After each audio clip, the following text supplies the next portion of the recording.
Location, location. In 18th century real estate terms, Gibraltar had it all. Commanding water views all the way to North Africa, giving Great Britain control over the entrance to the Mediterranean, a crucial security foothold on the southern tip of Spain. Cuddly wildlife at no extra cost. Don't be afraid.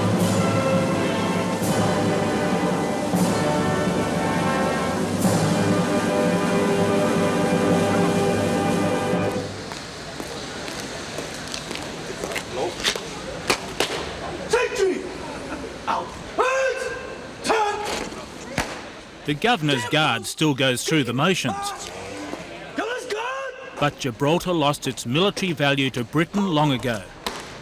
Answer for your post! Now 30,000 Gibraltarians believe their unstinting loyalty to the Crown is being repaid by betrayal, as Mother England hatches a deal with Spain to return the colony. People feel very strongly about it. There is a deep-seated anger in Gibraltar about the attitude currently being displayed by the Foreign Office. We, the people of Gibraltar, here gathered. That anger was clearly demonstrated in a recent government-inspired protest, joined by the vast majority of people in the colony. The future of Gibraltar. All businesses, government offices and schools were closed early to allow people to take part. It was hoped that People Power, Gibraltar style, would finally get a message both to London and Madrid. Our wishes.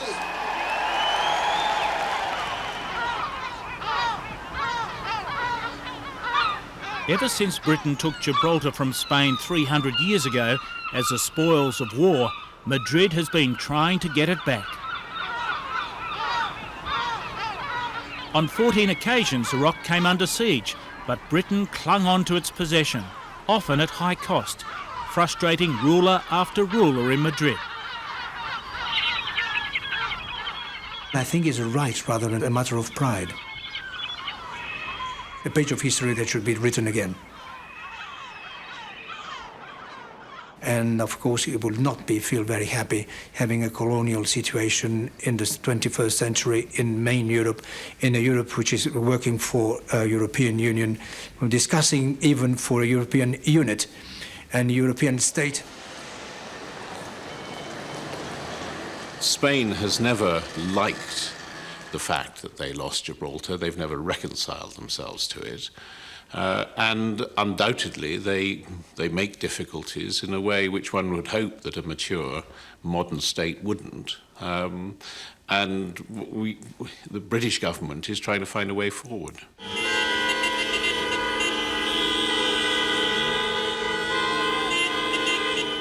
It's at the border that life is made most difficult for Gibraltarians. Depending on the political mood in Madrid or the mood of the checkpoint, people can be made to queue for hour after hour to enter Spain.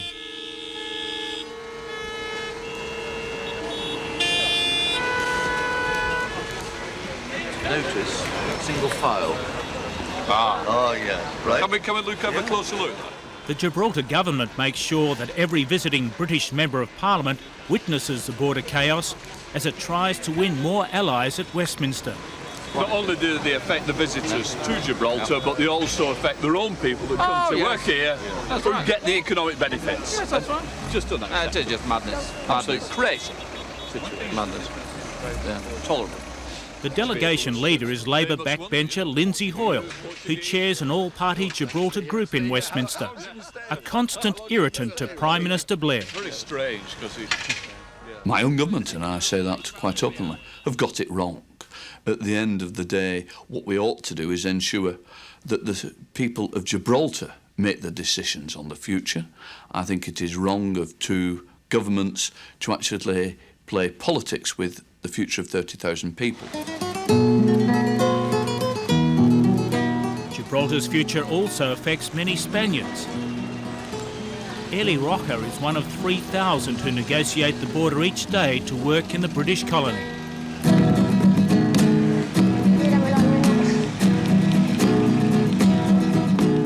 The economy, once dominated by Britain's defence presence, now relies on its tax haven status to lure offshore company dealings and duty-free shoppers. It's very important because Gibraltar is like a little factory for us. But Spain claims it's much more than that, charging that Gibraltar is a smuggler's nest which tolerates dubious financial practices such as money laundering. The long-running tension between Gibraltar and Madrid reached a flashpoint in 1969.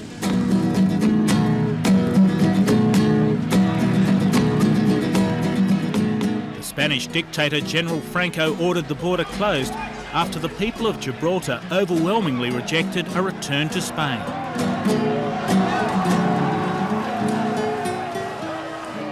In fact, only 44 people out of 12,000 voted in favour of abandoning British rule. They were all identified and shunned in Gibraltar as turncoats. One politician was singled out for particular treatment. His yacht was sunk and his car torched.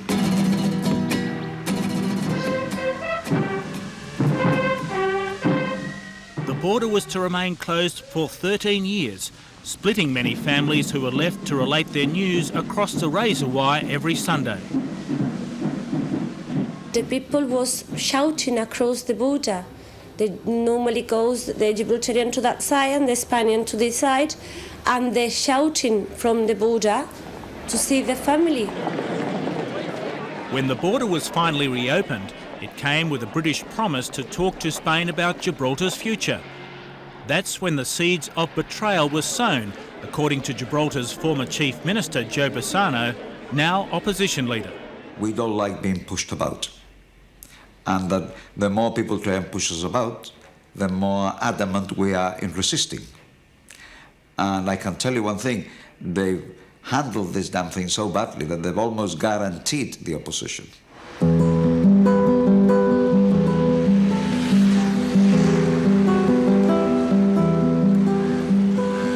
On the Spanish side, the political noises coming from Madrid have heightened the nervousness in Gibraltar. Here there's optimistic talk of reaching an agreement with Britain over the future of the colony before a June deadline set by both governments. There is a new spirit in the dialogue between the United Kingdom and Spain. There is a strong political will, which is essential if you want really to open and reopen a negotiation that has been there for 300 years now. We can talk about sovereignty. Nobody's blushing on either side. Spain is busy cheering at the moment, and we know that. They're flag waving, they're quite bullish. And they will be, you know, they see this as a victory.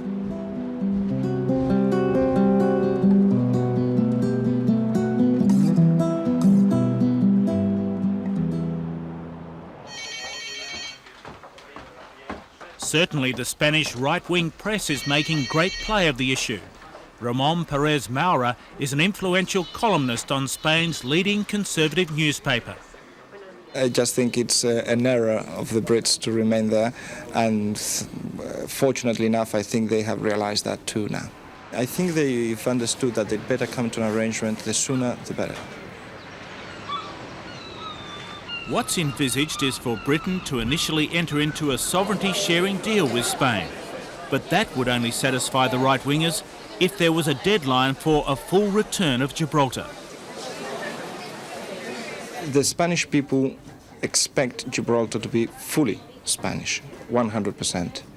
It is not a matter of when it becomes Spanish, 100%, but that it does at some stage in the future. That would represent an historic political victory for Spain, and in return, Britain would gain an important ally in a fast-changing Europe. The Spanish government and the British government in Europe see eye to eye over many things and are allies over many things. And I think both governments find it difficult that they have this difficulty over Gibraltar. So it clearly comes into play. There is enormous room for Anglo-Spanish relations that for many years have been conditioned by the claim on Gibraltar. Probably could make a nice and strong voice in the whole restructuring of power in Europe. they send a very clear message to London that they expect London to deliver or else. And if they are so keen to buy off Spain, well, let them give them a bit of Cornwall or some other bit for the UK.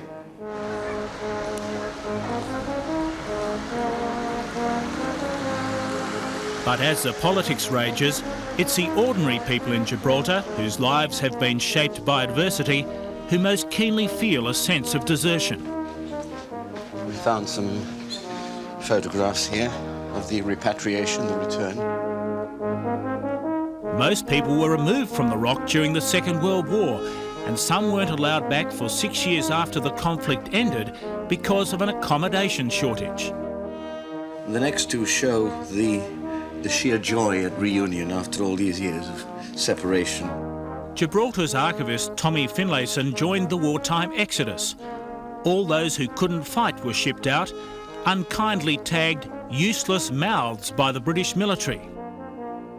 If you've been away for any length of time and you come back and you see the rock, it gives you an indescribable feeling here. There's my rock, there's my home. Then there's Arthur Ferrari, who lied about his age so that he could stay and man a gun in Gibraltar during the Second World War. He remains deeply loyal to the Crown, but the British Prime Minister is a very different matter. I feel very sorry that Tony Blair, whatever his name is, has started this thing off. It hurts, to be quite honest. I mean, I'll be very honest on that. I mean, you don't expect to be stabbed in the back, to put it bluntly. Why shouldn't it just become part of Spain? I'll tell you why, because if it's been good enough for the last 300 years when it was needed, surely you deserve to be left alone and in peace.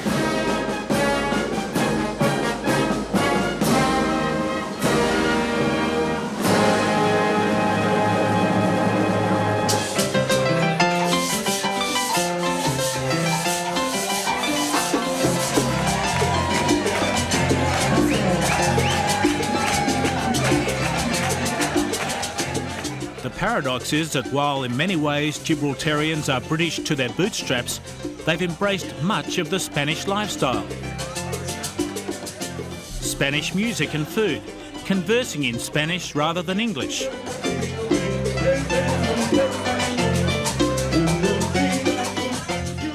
Over the generations, Mediterranean bloodlines have mixed here, but the people challenge suggestions that they're more in tune with Spain than Britain.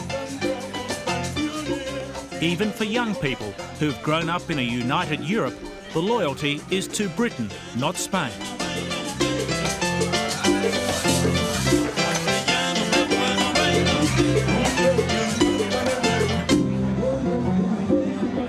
You now, with the moment that we're living in history, for us now it's quite a tense and a difficult moment. Most of these final year students schooled in the British system will seek higher education in the United Kingdom. But many will return. Such is the pull of their small community. Yes. Sir, do you believe anything else positive came to the Gibraltarian people? Can you, from that experience? Yeah. Well, yes, definitely. Albert Borrell has a Spanish mother, yet it's had little influence on his thinking. He sees his future in a British Gibraltar. Extremely important development in our history. I'll eventually go and study to UK, get a degree, come back, work a nice job, live in the community I've always lived in. I'm pretty happy with the way things are. I wouldn't particularly like being Spanish. Feel that your roots are being shaken. Wherever you test the political mood in this tiny place, anti-Spanish sentiment festers. What do you think would happen to Gibraltar if it became Spanish? Truthfully speaking, I think there'd be widespread unrest throughout Gibraltar. I mean, I don't think the Gibraltarians would stand for it for one moment. We'd fight it to our deaths, really.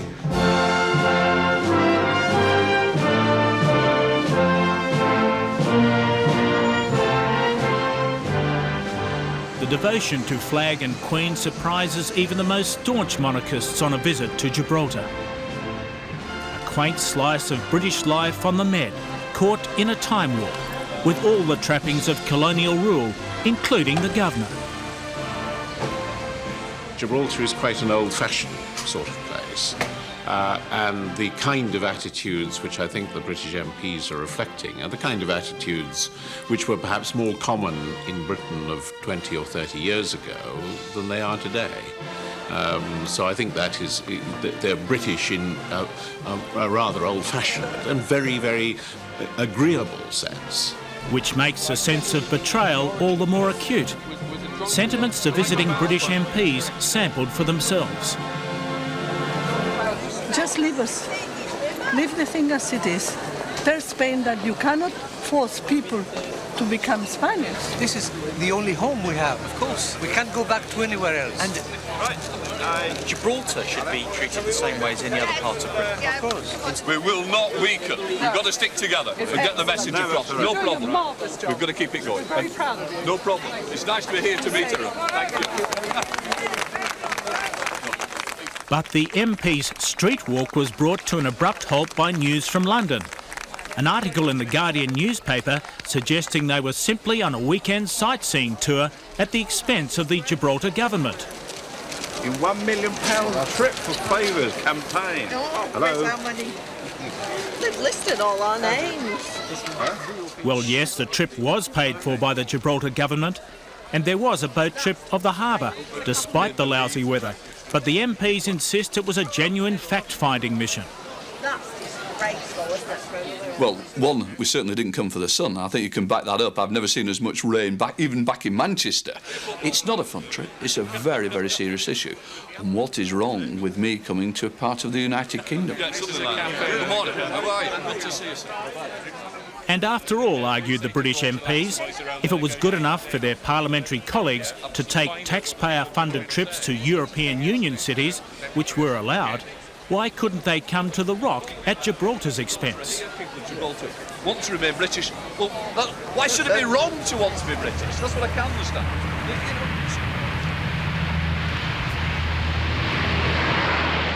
But controversy was to be followed by farce.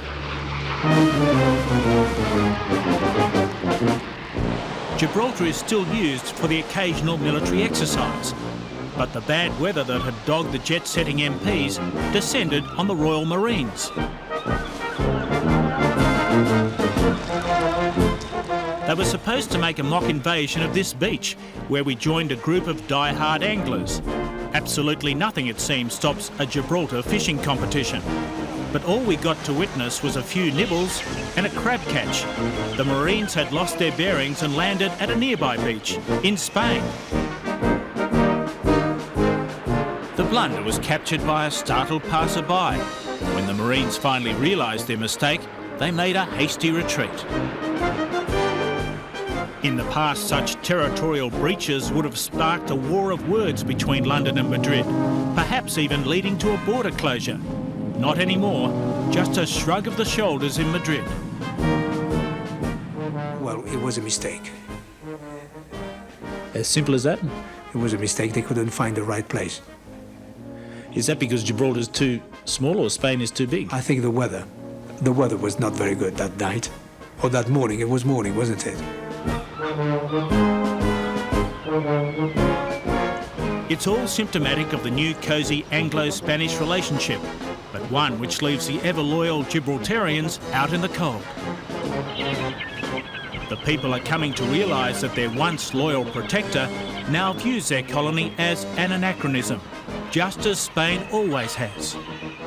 They are a territory which has a very peculiar status, which is a colony of a European Union member inside another European Union member, and that is absolutely unacceptable. But if Britain can no longer have territory in the Mediterranean, how is it, asked the locals, that Spain can? Not 15 kilometres from here, on the coast of North Africa, within the territory of Morocco, Spain has two enclaves called Ceuta and Melilla, which she flatly refuses even to discuss with Morocco and says that she will never hand us over. So if Spain's position is driven by some geographical concern about having Gibraltar on her doorstep, she is not so rational or coherent that she shows the same understanding to Morocco when Morocco claims the same thing against Spain in respect of those two territories. So what I say to Spain is, and people ask them, when are you going to give up Ceuta and Melilla? They say never. And we say, why not? They say, because it is part of metropolitan Spain.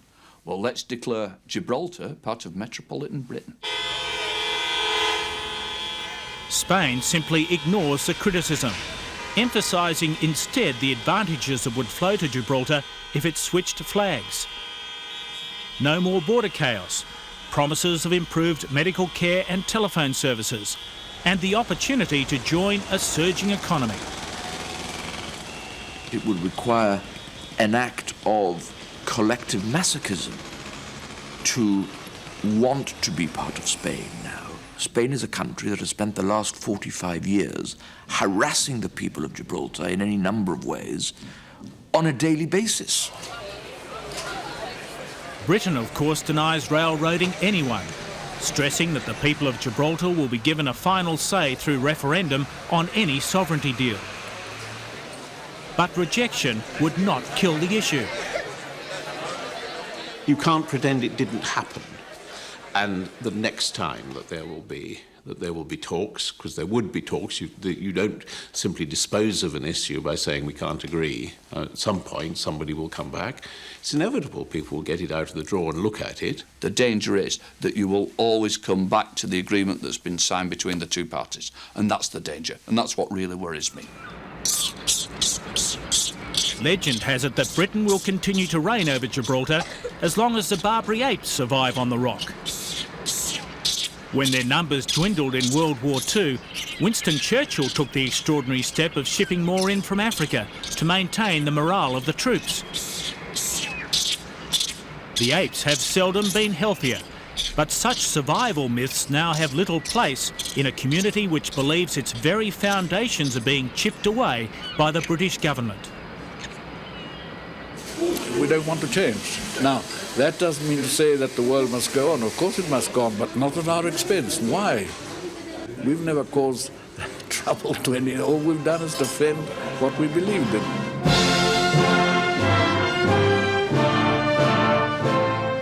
But now the country they've so staunchly defended and so patriotically embraced is set to cut their colony adrift.